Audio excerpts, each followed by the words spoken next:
Hello everyone, this is Priya. Welcome back to our channel commerce world tutorial.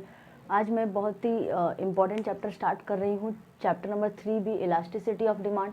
इसके पहले हमने demand analysis के chapter पढ़े हैं।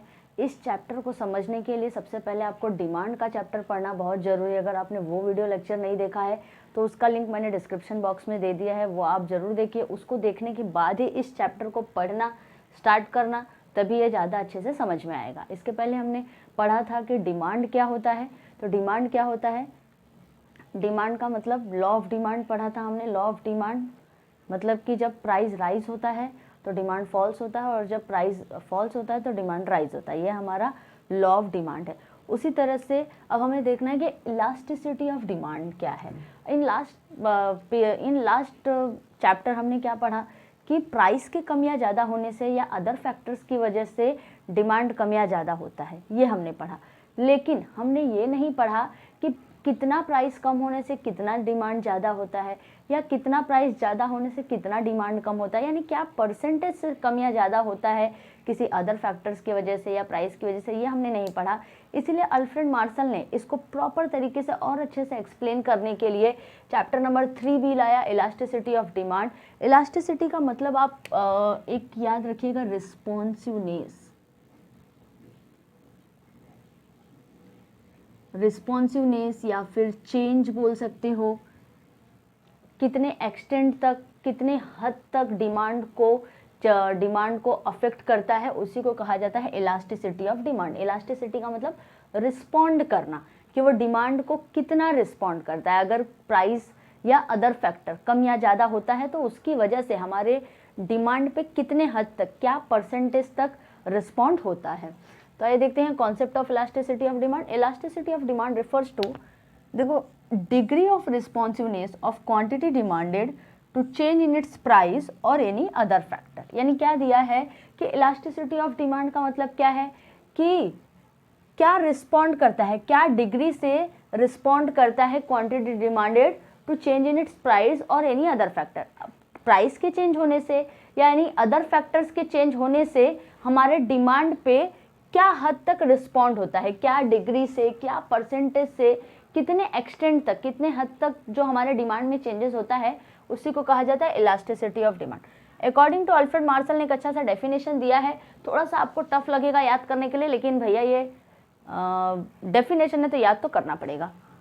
तो खाली आप समझ जाओगे तो ईजी लगेगा। According to Alfred Marshall, elasticity of demand is great और स्मॉल। यानी कि जो हमारा इलास्टिसिटी ऑफ डिमांड है, जो हमारे डिमांड को रिस्पॉन्ड कर रहा है, वो क्या हो सकता है, ग्रेट और स्मॉल हो सकता है, कम या ज़्यादा हो सकता है। कैसे?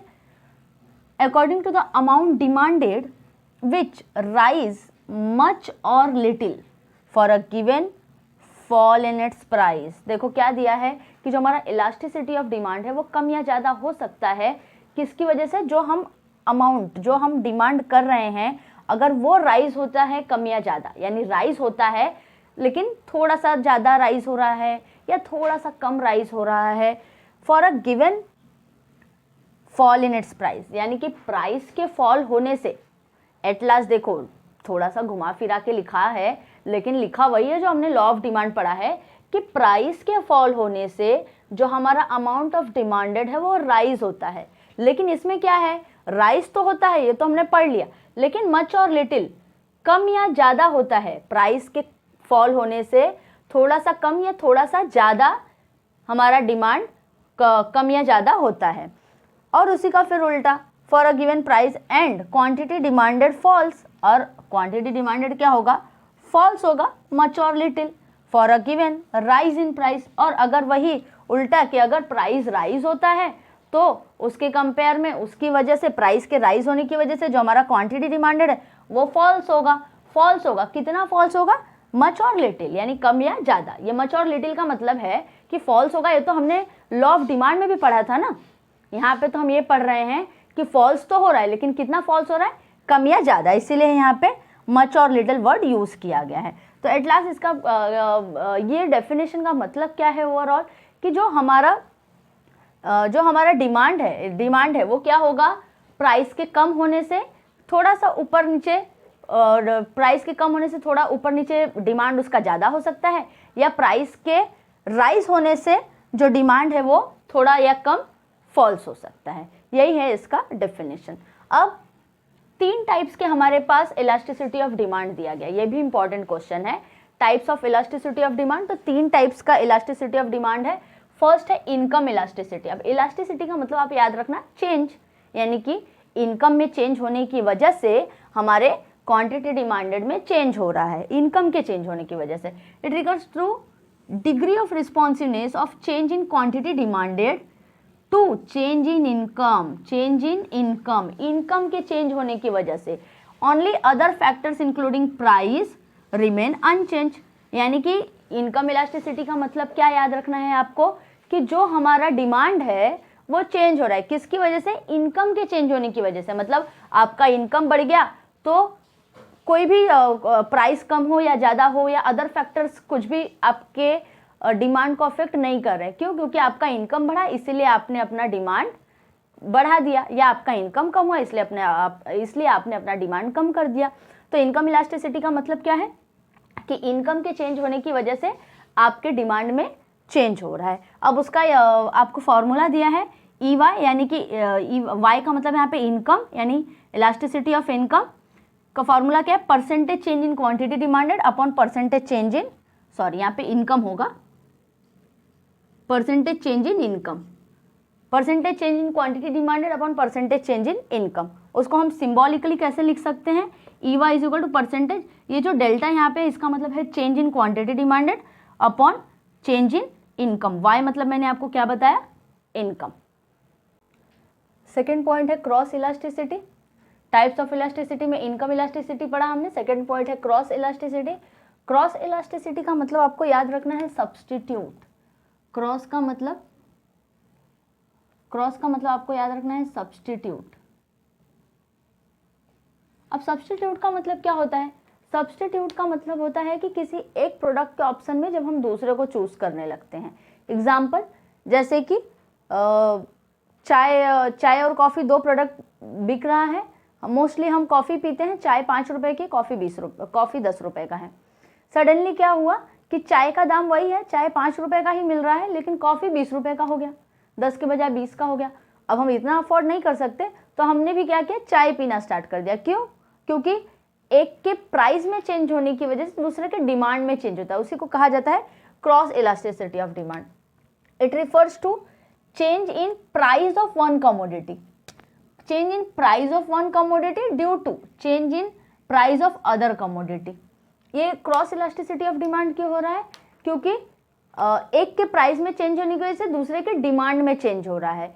एक के प्राइस में चेंज हो रहा है due to change in price of other commodity, कि एक का प्राइस, यानी कि पहले चाय का प्राइस 5 रुपीज़ था और कॉफ़ी का 10 रुपये था, तो हम लोग कॉफ़ी पी रहे थे। लेकिन अब चाय का प्राइस तो वही है, 5 ही रुपया है, लेकिन कॉफ़ी का क्या हुआ, 20 हो गया। अब ज़्यादा हो गया तो हम नहीं पी सकते, इसलिए हमने कॉफ़ी को सब्स्टिट्यूट कर दिया चाय के साथ में। उसी को कहा जाता है क्रॉस इलास्टिसिटी ऑफ डिमांड, कि एक के प्राइस में चेंज होने की वजह से दूसरे के डिमांड में चेंज होता है। इसका फॉर्मूला क्या है, इलास्टिसिटी EC मतलब cross elasticity of demand, change in quantity demanded of a मतलब हमारा चाय, क्योंकि ए के चेंज हो, चाय के डिमांड में चेंज होने की वजह से चाय का डिमांड हमने किया। क्यों? क्योंकि बी यानी कि coffee, percentage change in price of B, यानी कि कॉफ़ी का प्राइस चेंज हो गया, कॉफ़ी का प्राइस चेंज हो गया, इसलिए हमने चाय का डिमांड बढ़ा दिया। तो percentage change in quantity demanded of A upon percentage change in price of B. अब इसको symbolically EC is equal to, देखो QA आपको यहाँ पे percentage change in quantity of A upon percentage change in price of B, ऐसे आपको लिखना है। और थर्ड पॉइंट है हमारा प्राइस इलास्टिसिटी ऑफ डिमांड। अब प्राइस इलास्टिसिटी ऑफ डिमांड आपको नाम से पता चल रहा है, प्राइस मतलब प्राइस के चेंज होने की वजह से डिमांड में चेंज हो रहा है। Price elasticity of demand is the ratio of proportionate change, ratio यानी एक रेशो से, यानी कि ये बोल सकते हैं equally percentage change in the quantity demanded of commodity of a given proportionate change in its price, यानी कि प्राइस के चेंज होने के प्रोपोर्शनेट चेंज, यानी कि एकदम एक इक्वल जैसा चेंज हो रहा है। एग्जाम्पल ले लेते हैं कि पहले 10 रुपए का पेन मिलता था तो हम 10 खरीदते थे, 10 का पेन था तो 10 खरीदते थे। अब 12 का पेन हो गया तो 8 खरीदने लगे। जब 10 रुपए का पेन था तो 10 खरीदते थे, जब 12 का, यानी कि जब प्राइस बढ़ गया तो हमने क्या कर दिया, क्वांटिटी डिमांडेड कम कर दिया।